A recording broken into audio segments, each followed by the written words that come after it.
면 좋겠습니다.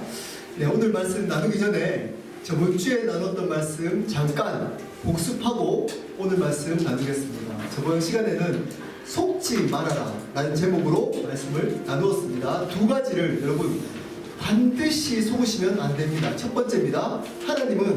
하나님의 사랑은 변하지 않습니다. 여러분들이 잘못해서 대가지불할 수 있습니다. 하지만 하나님의 사랑은 변하지 않습니다. 왜냐? 그분은 영원하신 분이시기 때문에 그분이 우리를 사랑한다고 하면 그 영원하신 하나님은 사랑이 변할 수가 없다라고 말씀을 드렸습니다. 두 번째는 모든 것이 하나님의 뜻대로 된다라고 말씀을 드렸습니다. 우리가 열심히 살아야 됩니다. 하지만 교만하시면 안 됩니다. 하나님의 은혜가 있어야 된다라고 말씀을 드렸습니다. 우리가 부족해서 실수할 수 있습니다. 하지만 하나님께서 우리를 세워주시고 설득시켜 주셔서 반드시 하나님의 뜻대로 인도하신다라고 말씀을 드렸습니다. 이 두 가지는 여러분 사시면서 절대 잊어버리시면 안 됩니다. 사단이 속여도 속으시면 안 됩니다. 자, 오늘은 분노를 다스려라 라는 제목으로 말씀 나누겠습니다. 이 말씀 준비하면서 굉장히 힘들었습니다.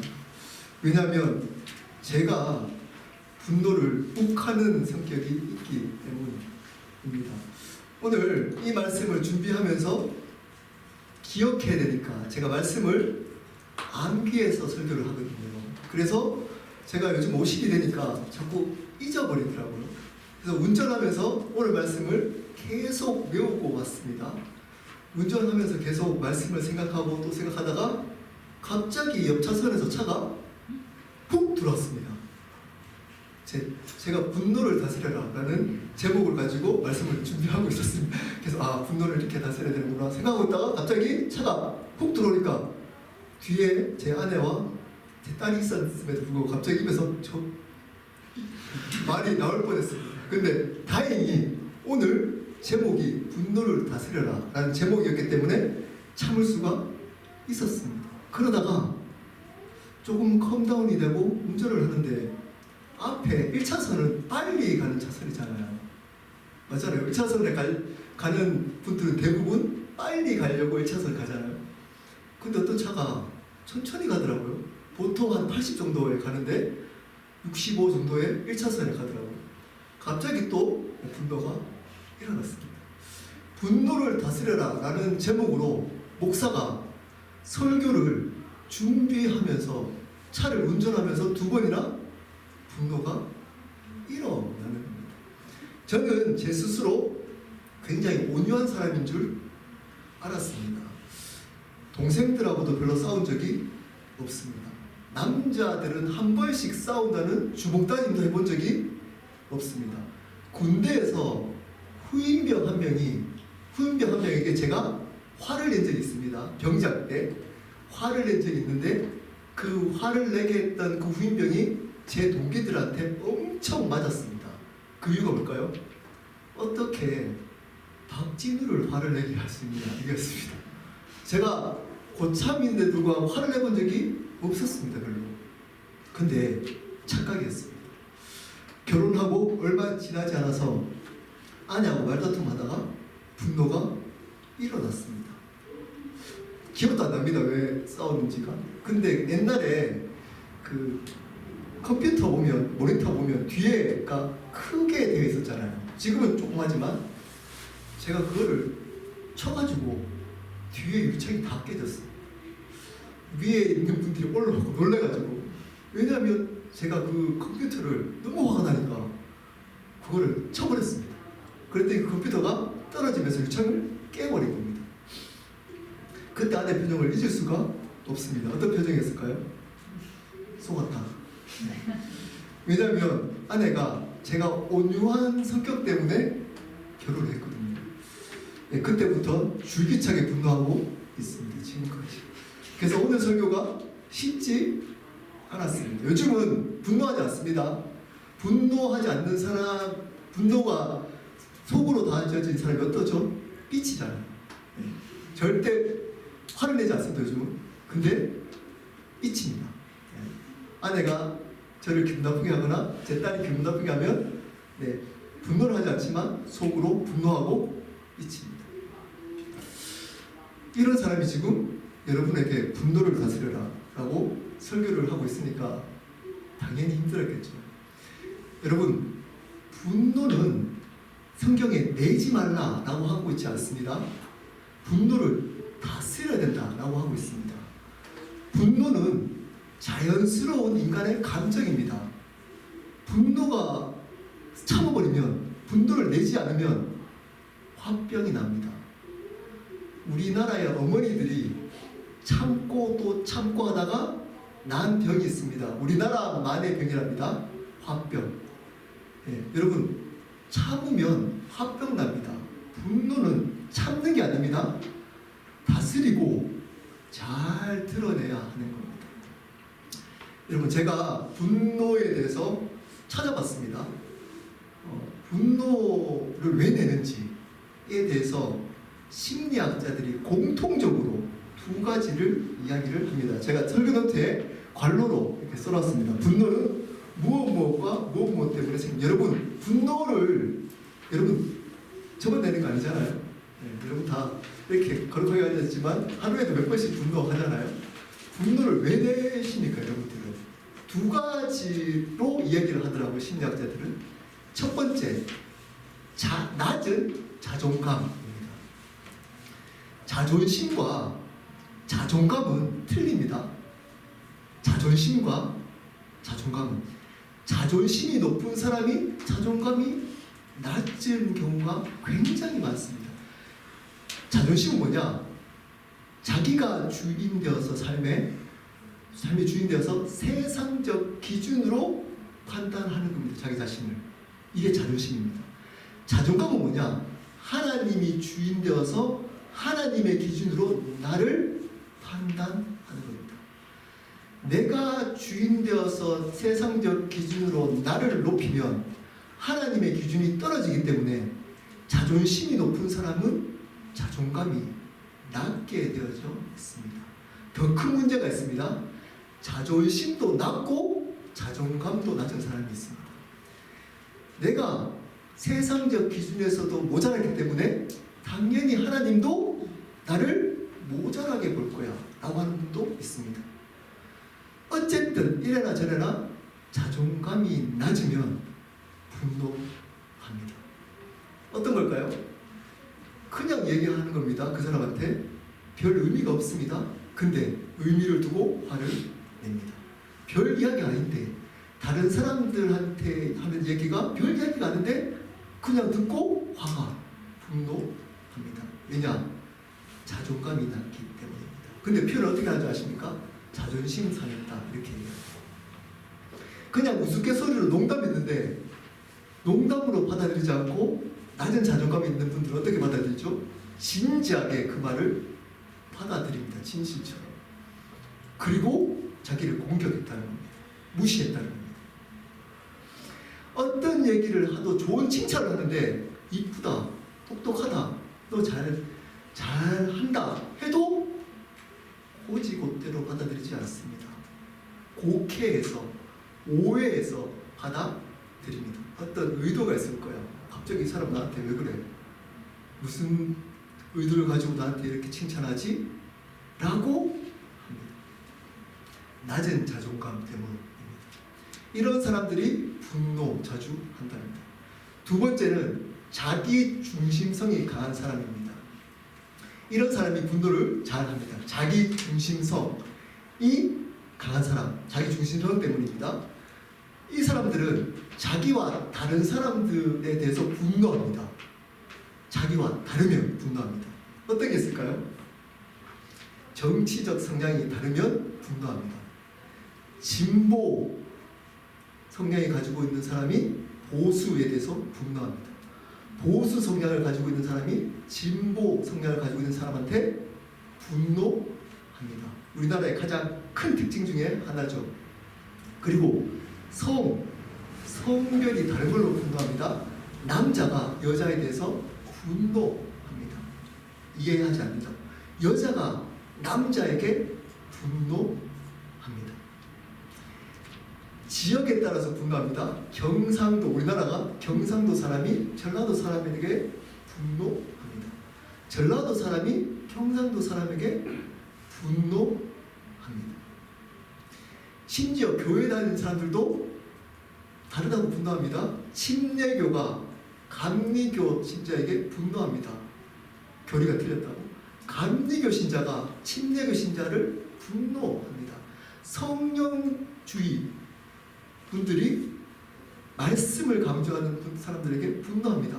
말씀을 강조하는 사람이 성령을 강조하는 사람을 분노합니다. 왜냐? 자기만이 맞다고 생각하는 자기중심성 때문입니다.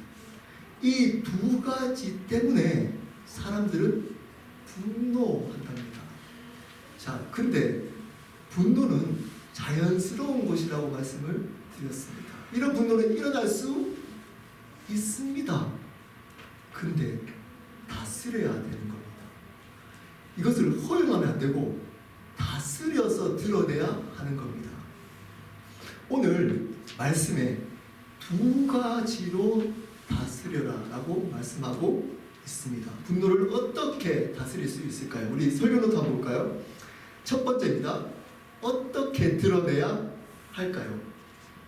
천천히 드러내야 합니다. 19절부터 20절까지 말씀입니다. 19절입니다. 내 사랑하는 형제들아, 너희가 알지니 사람마다 듣기는 속히 하고 말하기는 더디하며 성내기도 더디하라. 듣는 것은 열심히 속히 하다, 이 말이 뭘까요? 잘 들으라는 겁니다. 여기는 두 가지 의미가 있습니다. 사람의 말, 첫 번째. 두 번째는 하나님의 말씀입니다. 사람의 말과 하나님의 말씀을 귀담아 들으라고 합니다. 그것은, 근데 말하는 것은 천천히 해라. 자, 말을 하는 것에 대해서 왜 얘기할까요? 말하다가 화를 내거든요. 좀 잘 보십시오. 말을 하다가, 말 잘하다가 화를 냅니다. 사람들 관계 속에서 이야기하다가 뭐가 막히거나 자존심 상하거나 뭔가 통하지 않으면 화를 내기 때문입니다. 말을 천천히 하라는 겁니다. 그리고 나옵니다. 성내기를 더디해라. 그리고 그 이유를 20절에 이렇게 얘기합니다. 사람이 성내는 것이 하나님의 의를 이루지 못하느라. 여러분, 세상 사람들이 화를 내지 않는 이유와 분노하지 않는 이유와 믿는 사람이 분노하지 않는 이유는 틀립니다. 목적 자체가 틀립니다. 세상 사람들이 분노하지 않는 이유는 뭘까요? 다른 사람들이 나를 그렇게 화를 내면 좋지 않게 보기 때문에 분노를 하지 않는 겁니다. 자기 자신의 이미지 때문입니다. 근데 잘 들으십시오. 그리스도인들은 분노를 하지 말아야 될 이유를 분명히 20절에 밝히고 있습니다. 그 이유는 뭐라고요? 하나님의 의를 이루지 못하는 겁니다. 여기서 하나님의 의란 말은 하나님이 보시기에 합당한 삶을 의미합니다. 하나님이 보시기에 합당한 삶을 살지 못한다는 겁니다. 분노하는 사람. 어떻게 분노하는 사람? 빨리 분노하는 사람. 한자로 뭘까요? 이게 한자로 우리나라 말에 좋은 말이 있잖아요. 욱 하는 사람. 어떤 말에 반응이 올 때 즉시 분노하는 사람. 첫 번째 키입니다. 분노를 다스릴 수 있는 첫 번째 키입니다. 그것은 속도입니다. 분노의 속도를 늦추라는 겁니다. 바로 아무리 분노가 나더라도 바로 분노하지 말라는 겁니다. 여러분, 제가 분노에 좋은 약이 있다는 걸 알게 됐습니다. 집에 가서 한번 의사분들이 이 약을 굉장히 쉽습니다, 만들기. 집에 다 식초 있죠, 식초 1, 한 두세 방울, 그리고 설탕을 2스푼 정도 태워서, 여러분이 분노가 나잖아요. 그리고 분노 날 때 그것을 들고 다니다가 마십시오. 한번 해보십시오. 효과 있습니다. 진짜. 한번 들고 다니시다가 아내하고 싸우거나 할 때 그걸 아마 뭐 이렇게 보통 방에 있거나 뭐 거기 있겠죠. 그것을 찾아서 한 잔 마시면 분노가 가라앉았습니다. 왜일까요? 왜일까요? 그 성분에는 아무 효과가 없습니다. 템포를 죽였기 때문에. 효과 있습니다. 효과 있습니다. 여러분, 분노는 속도를 줄이면 됩니다. 속도를 그 즉시 반응하면 안 됩니다. 제가 욱하는 부분이 있더라고요. 저도. 왜냐? 제가 자존감이 낮았거든요. 자존심은 센데 자존감이 굉장히 낮았던 사람입니다. 왜냐? 저 사람이 나를 어떻게 볼까? 그리고 착한 사람 컴플렉스라는 게 있어가지고 잘해야 된다. 첫째고 우리 집이 힘드니까 내가 잘해야 돼.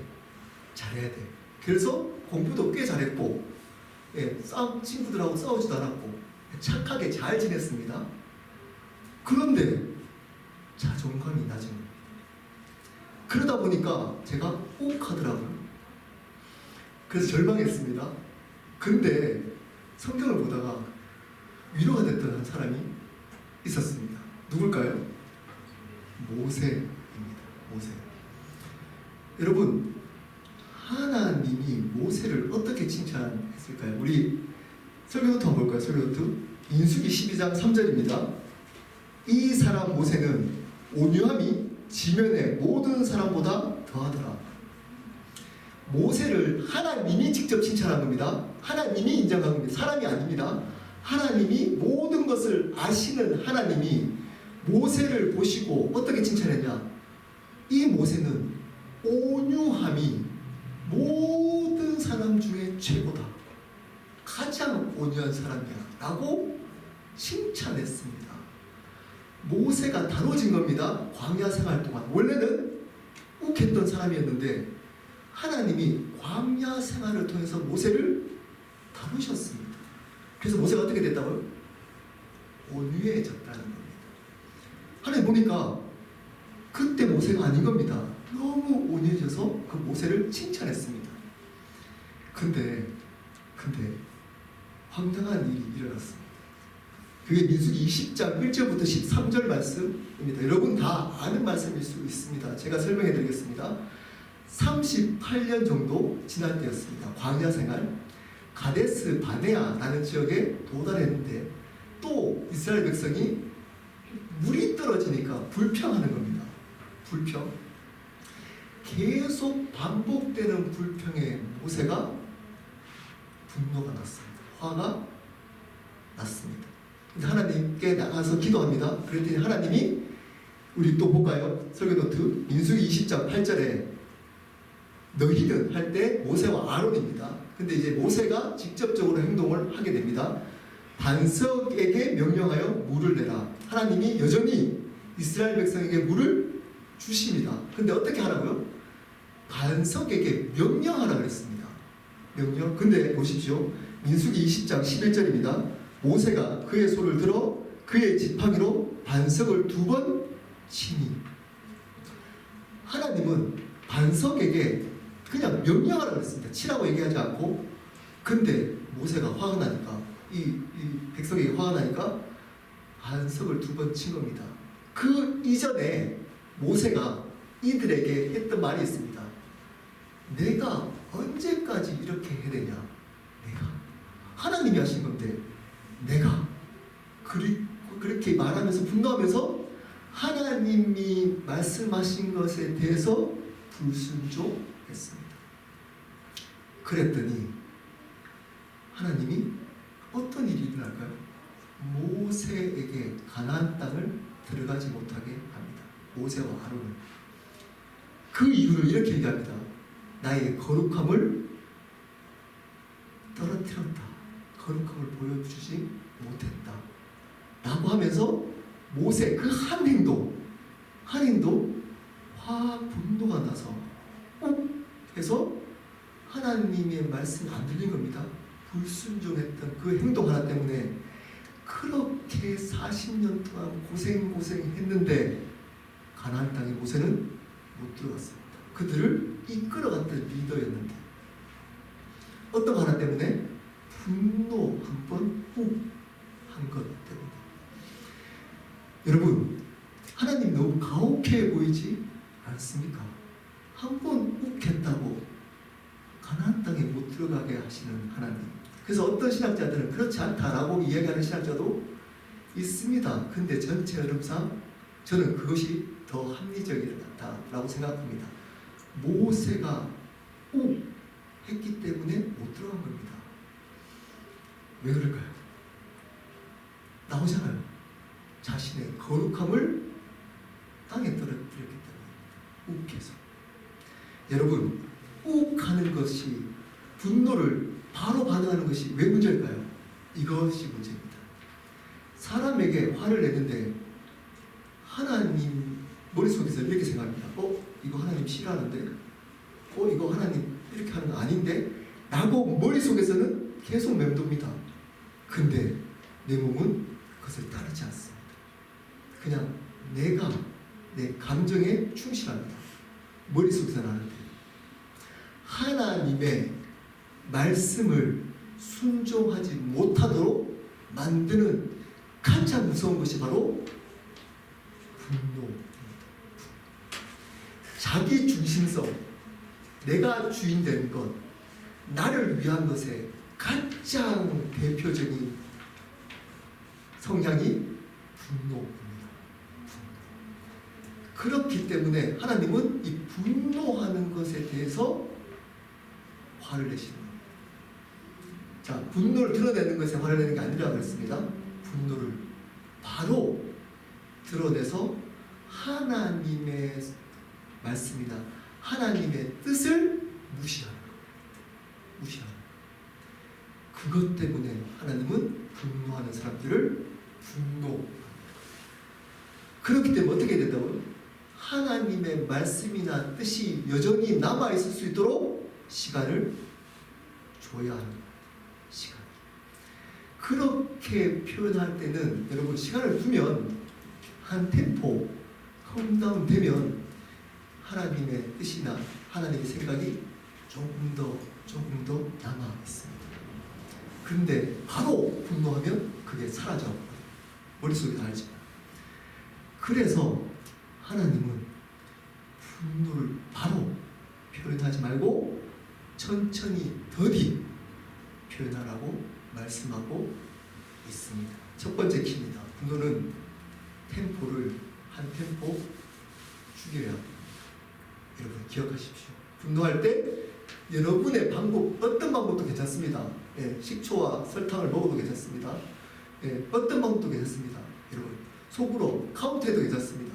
숨을 쉬어도 괜찮습니다. 밖으로 뛰쳐나오도 괜찮습니다. 저같이 삐치는 것처럼 나오도 괜찮습니다. 일단 분노의 자리를 피하십시오. 그것이 가장 첫 번째 키입니다. 자, 두 번째입니다. 두 번째, 무엇을 겸손하게 붙들어야 합니다. 뭘까요? 복음을 겸손하게 붙들어야 합니다. 우리 야고보서 1장 21절 우리 한 목, 제가 물을 잠깐 마시는 동안 한 목소리로 읽어보도록 하시겠습니다. 시작. 그러므로 너희 영혼을 능히 구원하여서 마음에 심어준 말씀을 공유하고 하더라. 그러므로 모든 더러운 것과 넘치는 악을 내어버리고 말씀을 온유함으로 받으라. 말씀을 온유함으로 받기 위해서는 첫 번째 해야 될 게 뭐라고요? 더러운 것과 넘치는 악을 내어버리라. 자, 한마디로 죄를 회개해라 라고 이야기해 주고 있습니다. 자, 그러면 힌트가 여기 있습니다. 분노를 잘 하는 사람은 어떤 사람이라고요? 죄를 회개하지 않는 사람일 가능성이 높습니다. 반복적인 죄를 은밀하게 치울 가능성이 있다는 겁니다. 분노가 다뤄지지 않는 사람은 어쩌면 죄가 그 삶 속에 머물러 있을 가능성이 높다는 겁니다. 이 말씀의 근거로 합니다. 자, 그게 일단은 죄에 대해서 민감하고 죄를 바르게 회개해야지 분노를 다룰 수 있다는 겁니다. 자, 분노를 다룰 그 사이에 그 이유가 있습니다. 죄를 짓지 말아야지 너희 영혼을 능히 구원할 바 마음에 심어진 말씀을 온유함으로 받을 수 있다는 겁니다. 말씀을 온유함으로 받을 수 있다라고 할 때 그 말씀 앞에 수식해주는 형용사가 있습니다. 뭘까요? 이렇게 표현합니다. 말씀을 너희 영혼을 능히 구원할 바 마음에 이미 심어진 말씀. 중요합니다. 제가 다시 말씀, 너희 영혼을 능히 구원할 바 마음에 이미 심어진 그 말씀을 온유함으로 받을 때 분노를 이길 수 있다는 겁니다. 자, 잘 들어보십시오. 너희 영혼을 능히 구원할 바, 여기서 구원하다는 천국 가는 구원이 아닙니다. 천국 가는 구원이 아닙니다. 문제를 해결하는 구원입니다. 자, 그러면 앞에 부분에 연결시키자면 그 구원은 어떤 구원이죠? 분노를 다룰 수 있는 구원을 말합니다. 능히 너희의 분노를 다룰 수 있는 바 이미 너희 마음속에 심겨진 그 말씀을 받아야 됩니다. 자, 온유함은 겸손한 뜻입니다. humble. 겸손하게 받으라는 겁니다. 앞에 저번 시간에 우리는 어떤 것으로 나아졌다고 그랬죠? 말씀으로 나아졌다는 거였습니다. 그때 그 말씀은 전체적으로 볼 때는 이렇게 하나님 말씀이지만 좁게 볼 때는 뭐라고요? 복음이라고 말씀을 드렸습니다. 그때 그 말씀은 복음으로 우리는 다시 태어났기 때문에, 복음으로 거듭났기 때문에 우리는 날마다 복음으로, 말씀으로 살아가고 세워져야 된다라고 이야기를 해주고 있다라고 말씀을 드렸습니다. 그때 그 말씀입니다. 그 말씀입니다. 자, 그러면 잘 보십시오. 분노를 다룰 수, 충분히 넉넉하게 분노를 다룰 수 있는, 이미 너희 마음 가운데 심어진 그 복음을 겸손하게 받으라. 그러면 분노가 다뤄진다는 겁니다. 이 말씀의 의미가 뭘까요? 여러분, 겸손하게 받으라. 왜 그랬을까요? 사람들은 한 번 들은 복음은 다시 들으려고 잘 하지 않습니다. 안다라고 생각합니다. 복음에 대해서 예수님이 나의 죄를 위해서 십자가에 돌아가시고, 그래서 그분이 나의 유일한 구원자가 되시고 부활하셔서 나의 주님이 되셨어. 새로운 삶 할 때 여러분 배웠습니다. 이게 복음이라고. 이 복음 안다고 생각합니다. 내용을 아니까. 여러분, 복음은 컨텐트, 내용을 안다고 아는 게 아닙니다. 리퀘스트, 복음의 요구를 받아들일 때 아는 겁니다. 다시 말씀드립니다. 그 내용을 안다라는 것이 복음을 아는 것이 아닙니다. 그 복음이 요구하는 그 요구를 받아들이는 것이 아는 겁니다. 성경에서 말하고 있는. 그러려면 어떤 태도가 있어야 된다고요? 겸손해야 된다. 알아. 들었어. 말씀도 여러분 복음뿐만 아닙니다. 말씀도 그렇습니다. 알아. 이 말씀은 제자훈련때 배웠어. 저희가 창세기부터 또 통독하고 있습니다. 또 읽고 있습니다. 여러분, 읽고 또 읽는 분들의 마음의 태도가 있습니다. 뭘까요? 새롭다는 겁니다. 읽으면 읽을수록 말씀이 새롭다는 겁니다. 복음도 똑같습니다. 말씀을 읽으면 읽을수록 새롭다고 느껴지는 그분이 어떤 분인지 아십니까? 겸손하신 분들입니다. 말씀에 대해서. 근데 교만하신 분들은 말씀을 안다고 생각합니다. 자기가 다음 주에 할 겁니다. 이것도 또 말씀을 자기가 알고 있다. 지식적인 내용이 내 머릿속에 들어있기 때문에. 근데 그 사람은 쏟고 있는 겁니다. 다음 주에 합니다. 스스로 속지 말라라고 얘기합니다. 그런 사람들. 아는 게 아닙니다. 아는 게. 복음의 내용이 뭔가요? 복음의 내용이 뭔가요? 저희 교회는 복음을 강조하고 또 강조합니다. 모든 설교 안에 저는 복음을 넣으려고 노력합니다. 예수 그리스도가 우리 삶의 주인이시라는 것을 날마다 고백하고 삶 속에 인정하며 사는 것이 복음의 삶입니다. 내가 주인이 아니고 예수 그리스도만 주인입니다. 예수 그리스도만 주인입니다. 그것이 복음입니다. 복음. 나는 죽었습니다. 저희가 침례와 주의 만찬을 강조한다고 했습니다. 저희 교회는. 그 이유가 뭘까요?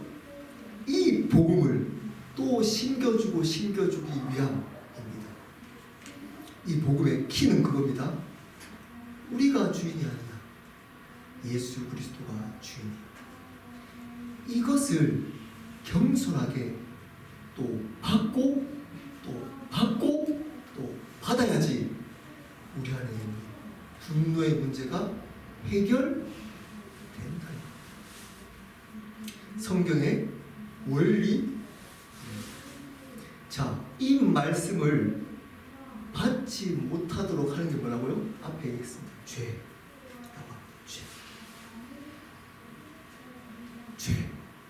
여러분, 죄는 새로운 사람 됐습니다.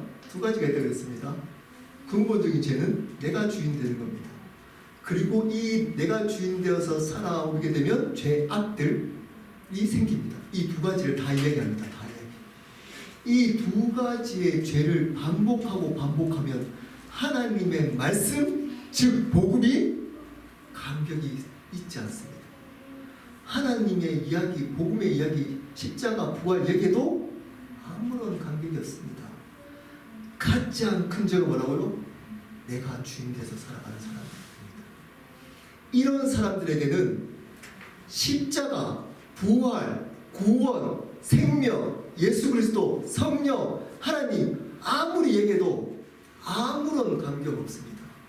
받을 수가 없습니다. 받아지지 않습니다. 근데 항상 그 자리에 나옵니다. 예, 새벽기도 나올 수 있습니다. 철학기도 나올 수 있습니다. 봉사의 자리에 나올 수 있습니다. 헌금할 수 있습니다. 열심히. 그리고 인정받을 수도 있습니다. 문제는 분노의 문제가 다뤄지지 않습니다. 분노의 문제. 똑같이 삶을 살면서 이것으로 계속 반복해서 넣는 것입니다. 마치 저같이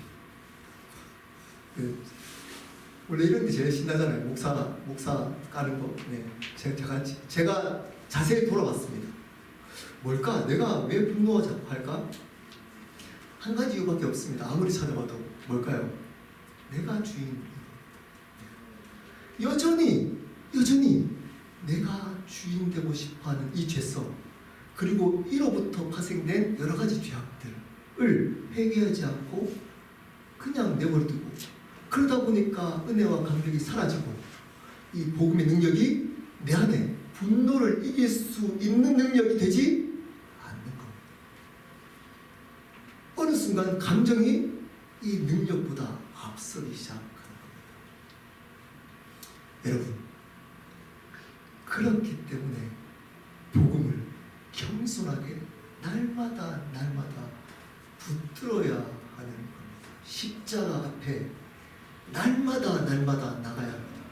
예수 그리스도가 우리의 삶 속의 주인임을 순간순간 잊어버리시면 안 됩니다.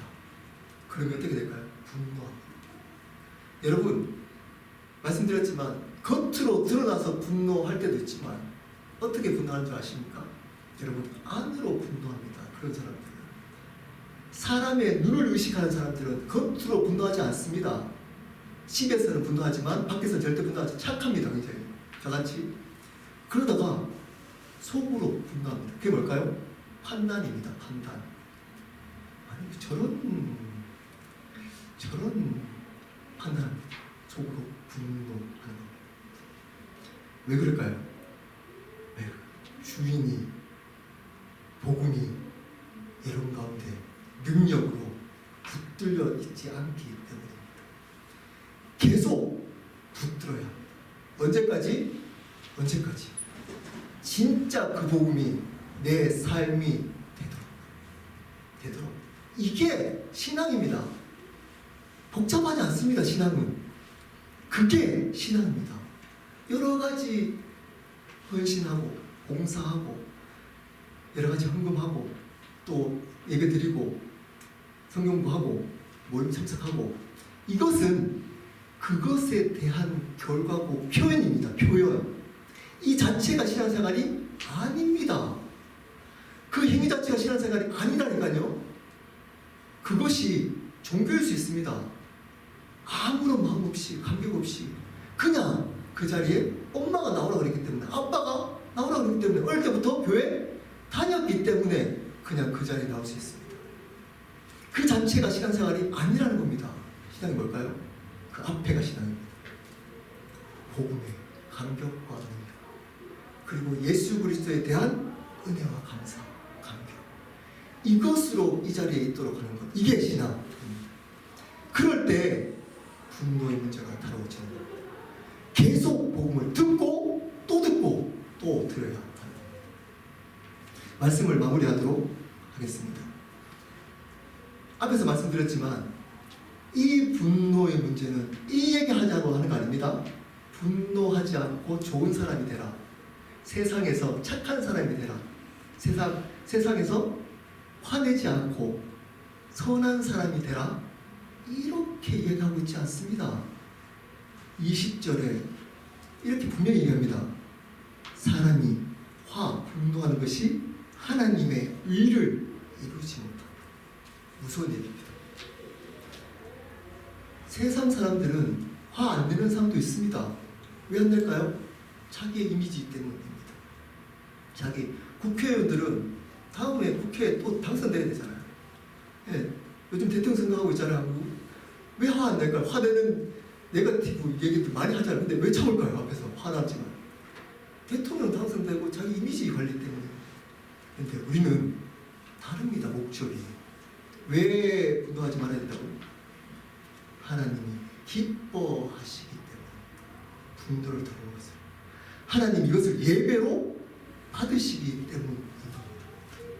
그러므로 분노와 싸워야 하는 겁니다. 어떻게 싸워요? 첫 번째, 천천히 드러내야 합니다. 네, 식초와 설탕 기억하십시오. 네, 효과 있을 겁니다. 한번 해보십시오. 효과 있어요. 템포를 늦추십시오. 어떤 방식이든 연습하십시오. 연습. 여러분의 방법을 만드십시오. 분노하지 않도록. 두 번째, 복음을 듣고 또 들어야 합니다.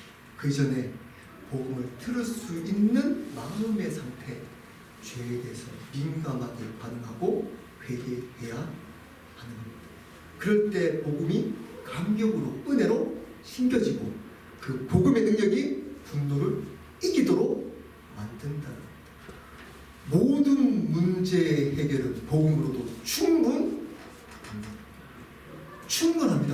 복음으로도 충분합니다. 그러므로 복음 붙들면 여러분이 가지고 있는 분노뿐만 아니라 문제 있잖아요. 반드시 해결될 수 있습니다. 복음을 모르기 때문에 해결되지 못했던 겁니다. 복음을 바르게 알면 반드시 해결됩니다. 분노의 문제라도. 여러분 함께 좀 기도하는 시간 갖도록 하시겠습니다.